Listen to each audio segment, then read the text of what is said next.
The Institute of Internal Auditors presents All Things Internal Audit. Internal audit is a relationship business.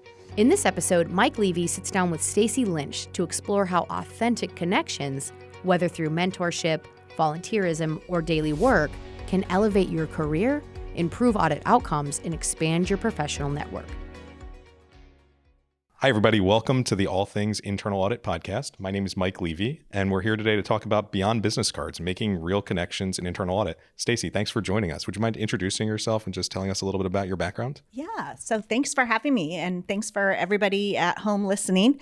So Stacey Lynch, I work at the City of Phoenix. I've been in the audit department for almost 19 years. It's the only department I've ever worked at. So once you go into audit, you never leave. But I have had experience over the last 10 years of doing audits with them. And then I got into leadership. And now I help with a team of staff who do all the IT audits for the City of Phoenix. So the fifth largest city, we have a lot of work to do. When I'm not auditing and supervising staff, I am volunteering with the IAA in many different fashions. I'm on the Chapter Relations Committee as the district representative for South 2, and I love that work. I love the team I get to work with. And more recently, I've started facilitating for the IAA, so I'm very excited about that new role. That's really exciting. I know we've talked about this on other podcasts, but volunteering and network building, and I always say you get what you put into this association, and I think those that put more effort into the volunteerism, I think there's a lot to drive out of that in terms of value and relationships and the network that you build and what you learn from it that you can bring back to your companies as well. Yeah, absolutely. And I'm very grateful my employer supports this and they see the value of what I'm getting. I mean, I'm at a different point in my life. My kids are grown, so I'm able to do a little bit more. But even when I was, still had kids at home and going to soccer practice, you just kind of balance it out. But you have to put in that effort because there is a benefit to your career in the long run. So with that, when we think about relationship building within the internal audit function and what that means, I've heard a lot of different things from practitioners as I talk to them. You hear some that's, from the most extreme, which is, we have to maintain independence and objectivity. We shouldn't have relationships with anybody. We just need to audit, write our reports, and make sure that they get the topics done and the exceptions closed. And then I've seen the other end of the spectrum, which is more where I align to, which is it's a relationship business. We're trying to drive change within our organizations, and part of how you do that is by developing relationships so that you can have more influence. Can you talk to us a little bit about what your experiences have been around that, and maybe where you've been successful or where you've seen other opportunities for improvement? Yeah, absolutely. As an internal auditor, you're working with the people you're auditing every day. You're seeing them in the break room. You're passing them in the hall. You may be riding public transit with them. And how can you not go and spend 40 hours in an office or maybe 40 hours virtually working with people and not build relationships?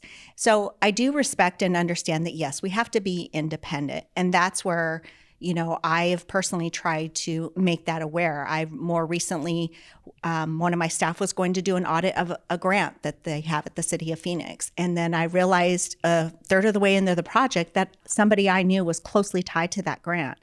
Immediately just said, hey, I can give this person 20 recommendations and they'll take them. And I knew that they would be professional about it too, but it's that appearance of, and I didn't want that to be a question of the quality of the work that we were doing. So acknowledging that, but where I really find is having those relationships with people, it makes my job easier because one, they see me as a human. They're like, oh, Stacey has a bologna sandwich sometimes for lunch too. And, it's friendly.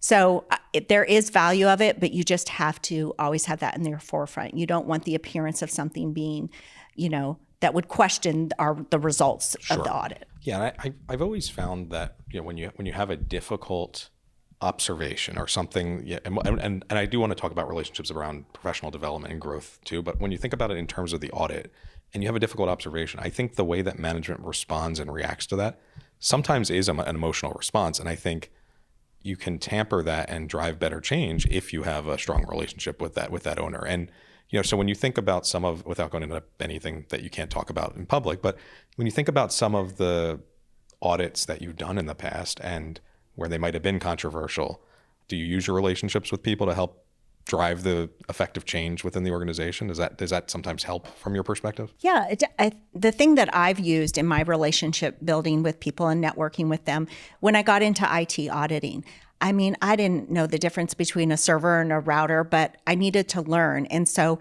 building relationships with people in our organization to help teach me. And once they saw that I valued and respected the information that they were giving, later when I would come back to do audits and they were like not agreeing with a finding that I said that they weren't, doing something that according to policy, I had earned that respect from them. And so although it wasn't necessarily a networking in the sense of like, oh, let's go get drinks after work or something like that, it's networking with them to understand the work that they do. And then they know that the results I'm providing them are accurate. They may not like it because maybe they're going to get in, They know who you are as a professional at the end of the day. Right. I always think of that in terms of when we have a difficult report, because so much of what we do, if you take a step back, and yes, we talk about our standards and we talk about independence, we talk about objectivity, but so much of what we're doing, if you think about it, is we're trying to be arbiters and shine a light on issues within our organization. But if you talk to a lot of our boards and audit committees in terms of what they're desiring, they want us to help drive that positive change forward. And yes, we're not owning the controls and we should not own anything. We have to have that third line assurance function in a lot of what we do. But really, if we can help influence change, we're helping to accomplish the company's mission. And to everything you just said, I think some of those relationships help to drive forward that influence. Yeah, absolutely. I mean, and I want the product to represent what's actually happening. And I think a lot of people think about audit and they think, oh, audit recommendations, negative findings. And I tell my staff, I want to know what they're doing good and I want to know what they're not doing good. It needs to represent the full picture. And so I think that's where when we're building relationships with our audit clients or auditees, whatever the phrase is you want to refer to them, it's showing them that respect that you're going to give the true story of what's happening, good and bad. Yep. So we talked at the beginning of our conversation, we talked about the value of volunteerism and some of the, and as someone just like you that has been a volunteer for their entire professional life, I feel the connections. I feel like I have developed some deep personal friendships, but also most importantly, I feel that I have a really strong network of practitioners that are doing the same thing I do, and you have a group of people that you can call. So if you think about someone, whether they're a new internal auditor or someone that's more experienced in their career, what do you think internal auditors gain from joining something like a local chapter or volunteering? And if someone's on the fence of trying to join or why would they want to join, maybe give the elevator pitch as to why that's been valuable to you in your career. Yeah, I think you get from an organization what you put into it. But you need to figure out what it is that you want from that organization. And it's that reciprocal effort.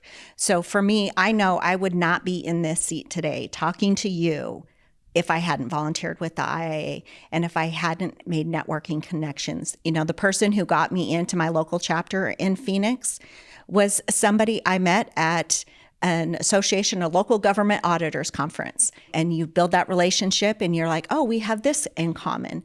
And then just go from there. And to see that how my volunteer efforts have helped me build a network to not just, oh, how can I get promoted and get the next big fancy job? It's, hey, I'm doing an audit on cybersecurity, or I'm doing an audit in this area and I know nothing about it. But you know what? I was at this IA chapter meeting and I ran into Dave, and he's done that work before, and I can pick up the phone and call him and brainstorm, and just those little benefits. But somebody new coming into the field, it's just, finding those connections with people that are going to help and support you as we move through our careers. It's what, not necessarily a mentor per se, but just those connections. It just makes it easier for us. I always think of it, I think when I first started my career, I wanted a playbook or roadmap of here. What are the 10 steps I need to do to have this strong network of people? And if I've learned one thing over the years, similar to what you're describing, I think you have to be authentic and intentional in those connections. But I think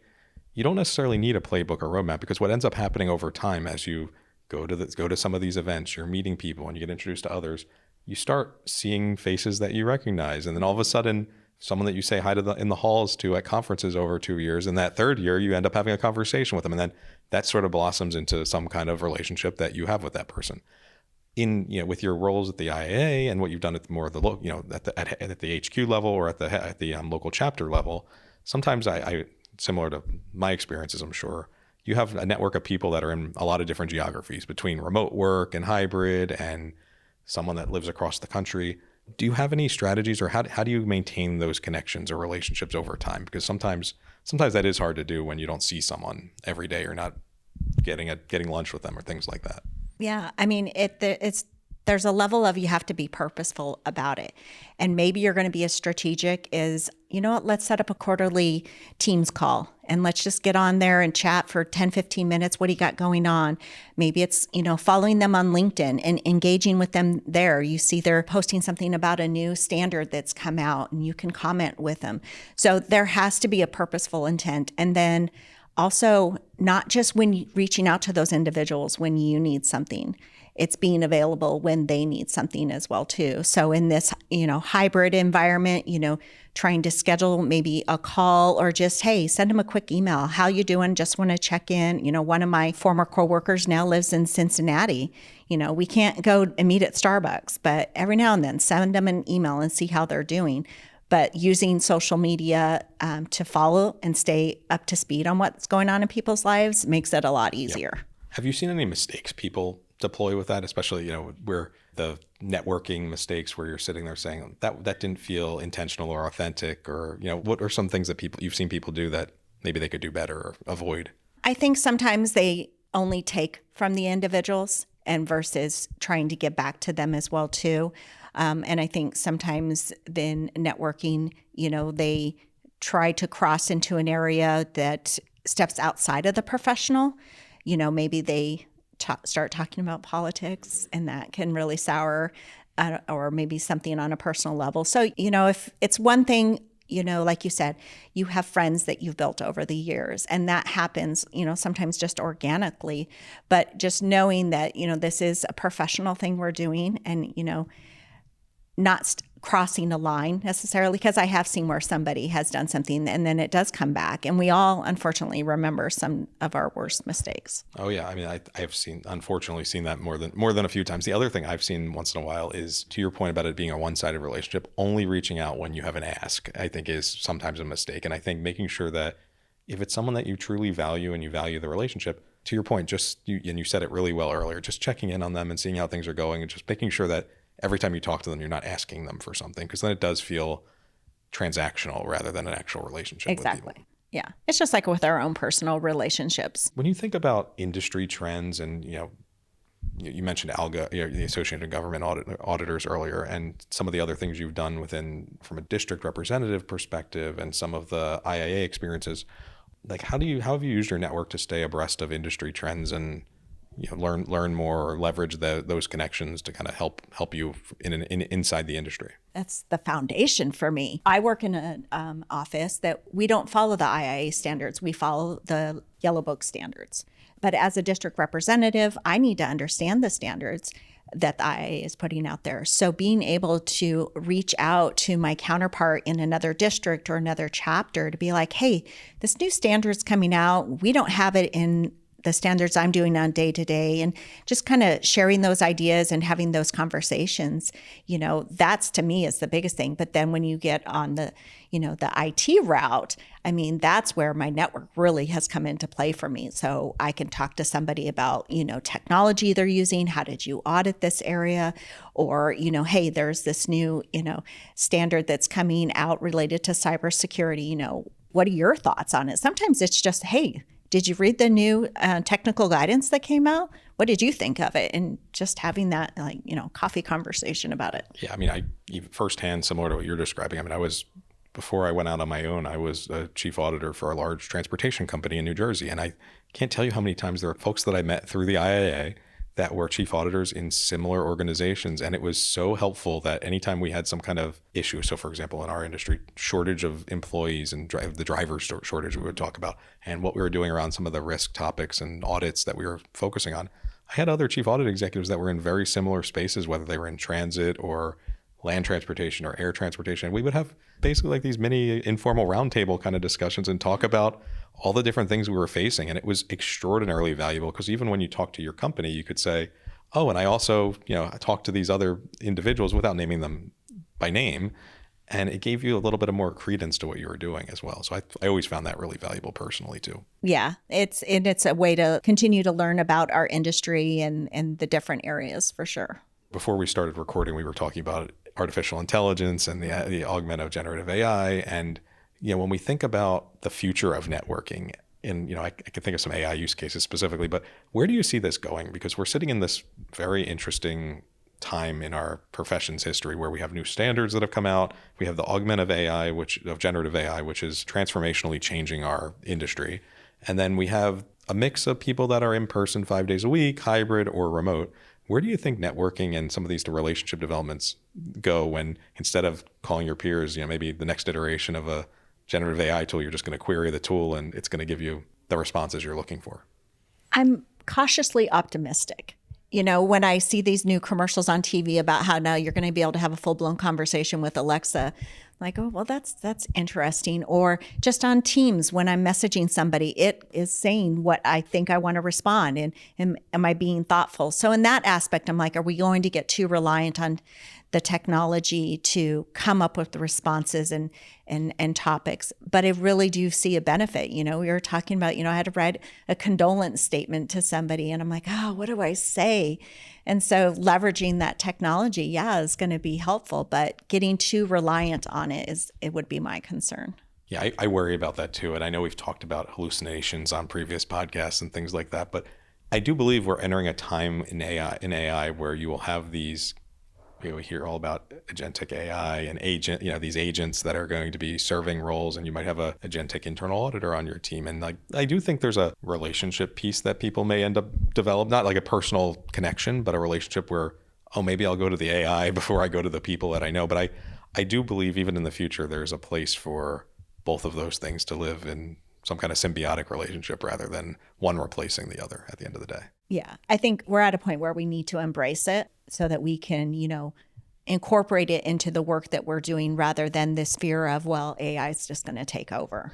We touched on this earlier, but especially with stakeholders within your company, when you're developing some of those relationships, we always talk about this concept of independence and objectivity. It's a key pillar of our profession. How do you balance that, right? I think you mentioned some of this, but I mean, how do you find the balance there? Have you ever been concerned about your independence or objectivity? Like I mentioned earlier, I've had practitioners articulate that to me, that I can't go to lunch with this stakeholder because it will violate my independence or objectivity in what I'm doing.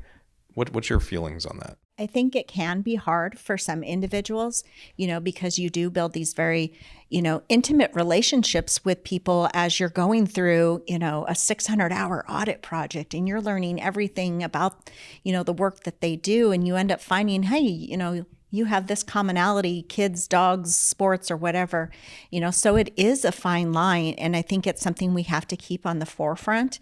When I get new staff in, it's like remembering that, yes, you're going to have to come back and audit this person. So you want to be respectful and kind, but you do need to keep that boundary. And, if it does come to a position to where, you end up getting in a very close relationship. I met my husband at work, sure. Back in the day, and just acknowledging that. And then rather than trying to compromise the work that we're doing or in the integrity of it. I couldn't agree with that more. And I personally have always felt that it's additive to have those relationships, but to your point, to a certain degree, right? There is a line that I don't think my personal opinion is going to lunch doesn't cross that line, but I think if you were an actual relationship and marrying someone that you're working with, then that could be an independence compromising thing. So it's just something that just like anything else we do as practitioners, being mindful of and exercising professional judgment, I think, is just a critical component to that. Yeah. And I don't think you should avoid going to lunch with people or going to coffee, because to me, it builds that value of, one, when I do need to come back and do an audit, they're going to be like, they know who I am and what I represent versus, just blindly showing up out of nowhere. One thing we really haven't talked about is mentorship. And I'd love to hear your take on that. The IA has a growing mentorship program. It started with maybe 5 or 10 mentors and mentees. And I think at last count I heard, we're up to almost 600 and something staggeringly large. Has mentorship played a role in your career? Either are you a mentor? Have you been a mentee to somebody else? Or what are your feelings on how that may help in driving relationship development? Yeah, I have had some unofficial mentors in my life, but I look back now to see they were pivotal in maybe teaching me, a different skill, or, even just reviewing a resume and help mentor me, as I was developing something at a point in time. And now more recently, I've actually had people, will you be my mentor? And that's exciting. But then it's like, overwhelming. It's like, oh my gosh, what are you expecting out of me? And you never know what's going to come out of that. We've had formal programs in our organizations where I've been able to mentor somebody, and it's exciting to see the information sharing. That person wasn't even in audit, but I do see the value of it. And it's part of that, finding those people, that network of individuals who are going to be able to support you in the goals that you have. But then there could be a reciprocal aspect. It's like mentoring up. I can't remember the exact phrase of it, but that idea, could I mentor my boss? Absolutely, I could.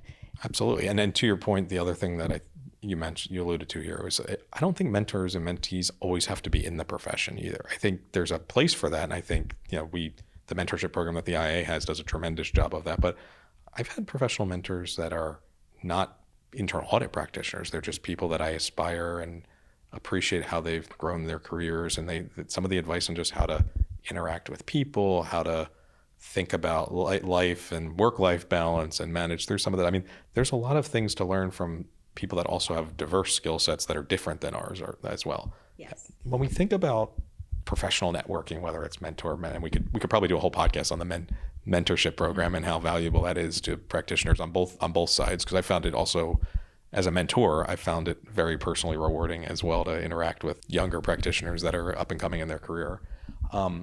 However, when I think about building your network, and you mentioned LinkedIn as a tool earlier, what tools have you used to sort of maintain your Rolodex of contacts and your network? And is LinkedIn the primary source for that, or are there other things that you would recommend others think about or look at? Yeah, I mean, gone are the days of the Rolodex. I used to save all the business cards, and one thing I would always do is I'd write on the back of the business card something like, oh, he has a golden retriever. So I could maintain some sort of connection. So that's all gone. No, everyone has digital business cards now. So, I mean, I do rely a lot on LinkedIn to kind of build my network of people, but also, to engage with them.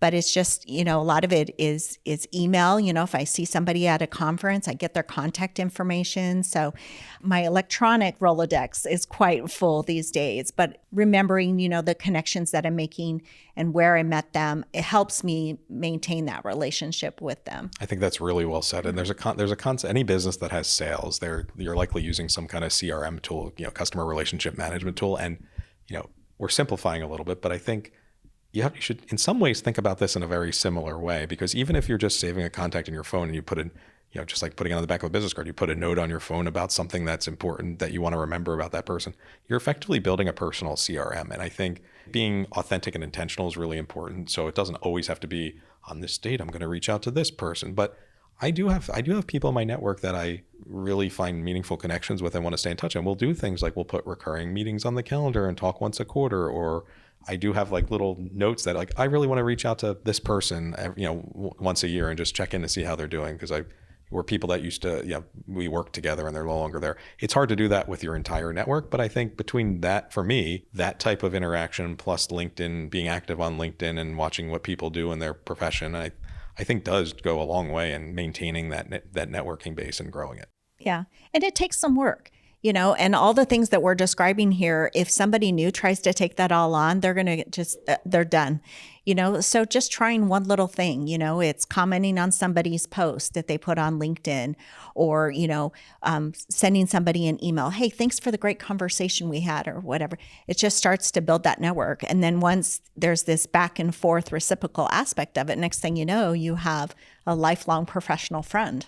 I couldn't agree with you more. And I do think, a lot of the tactics we've talked about in this podcast, I do think if you try to deploy, if you're doing nothing and you're trying to deploy it all at once, I think that is overwhelming. Mm-hmm. But just like anything, small incremental changes, one thing at a time. And I think you find that you do that with consistency for a year or for 2 years, you're going to find that your network is significantly larger and stronger than it was before you started. Yeah, just like building those habits, just start with something and then add something else, I think that's the approach. Is there anything else you'd like to share, or anything that we want to tell the listeners? Go volunteer with your local IA chapter, if I can give that plug. I mean, our industry I mean, I didn't want to grow up and be an auditor. I don't know about you, but we're here and to keep building our industry because it's going to be changing so much over the next, year, let alone 10 years. And getting those connections with whether you just go to one chapter meeting, and meet somebody new, and the rewards you will get out of it will be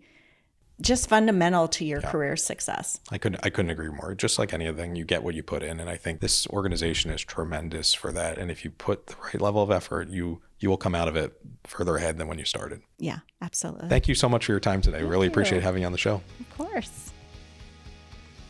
Want fresh ideas and real takeaways for your GRC role? Join the 2025 GRC Conference from August 18th to the 20th in New York or virtually. Packed with informative sessions and useful tools, the conference offers up to 24 CPEs.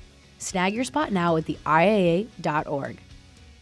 If you like this podcast, please subscribe and rate us. You can subscribe wherever you get your podcasts. You can also catch other episodes on YouTube or at theiaa.org. That's THEIIA.org.